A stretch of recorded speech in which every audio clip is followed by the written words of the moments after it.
মানে মহিলাৰ লগত ইণ্টাৰেকশ্যন প্ৰগ্ৰাম ৰাখিছোঁ। ইনভাইট কৰিছিলোঁ আমি 100জন মহিলা, কিন্তু মানে বহুতে অনুৰোধ কৰিলে, বহুতে পাৰ্টিচিপেট কৰাৰ কাৰণে আগ্ৰহ আছিল। তো আমি সেইকাৰণে মানে এইটো অ'পেন কৰি দিলোঁ। তো আজি বহুতজন মহিলা আমাৰ লগত এতিয়া ইণ্টাৰেকশ্যন কৰি আছে, আপুনি দেখা পালে।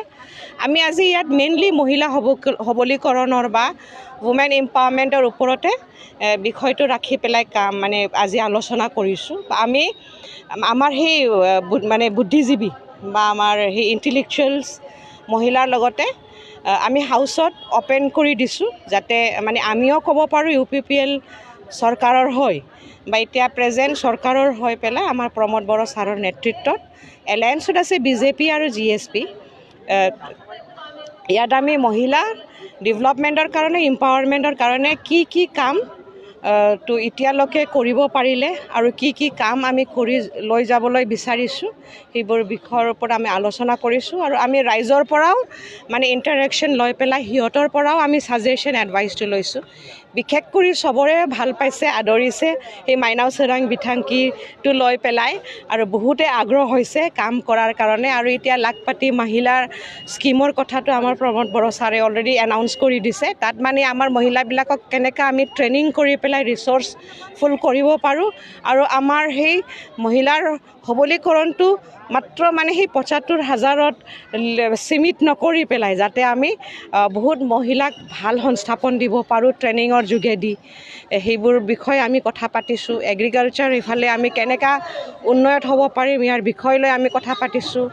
আমাৰ মেইনলি আমি কেনেকৈ কোৱালিটি হিউমেন ৰিচোৰ্চ হ'ব পাৰিম মহিলা হৈ পেলাই, বিশেষ কৰি এডুকেশ্যন শিক্ষাৰ ফালে আমি কেনেকৈ আগবাঢ়ি যাব লাগিব, সেইবোৰ বিষয়ৰ ওপৰত আমি আলোচনা কৰিছোঁ।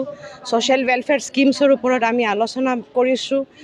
আৰু নৱপ্ৰজন্ম মানে মহিলাক লৈ পেলাই ইউথ এম্পাৱাৰমেণ্টৰ কথাও আমি কৰিছোঁ, যেনিবা কেবিন ক্ৰুৰ ট্ৰেইনিং, আমাৰ ঠেংফাকৰি ডিজিটেল সেই এম্পাৱাৰমেণ্ট স্কিম যিটো হ'বলৈ মানে গৈ আছে, ইয়াৰ বিষয়ে আমি আলোচনা কৰিছোঁ।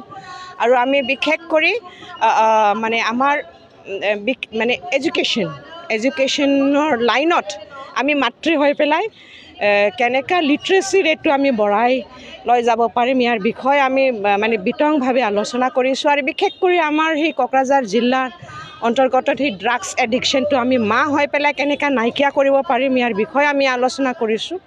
চবেই আদৰিছে। আৰু তাৰ বাদেও আমাৰ সেই কি কয় বাল্য বিবাহৰ ওপৰত যাতে নহয়, আমাৰ মাতৃবিলাক নিজেই ওলাই আহে, আৰু বাল্য বিবাহ আৰু আমাৰ সাংবিধানিক অধিকাৰৰ বিষয়ে আমি বহুত কথা পাতিলোঁ।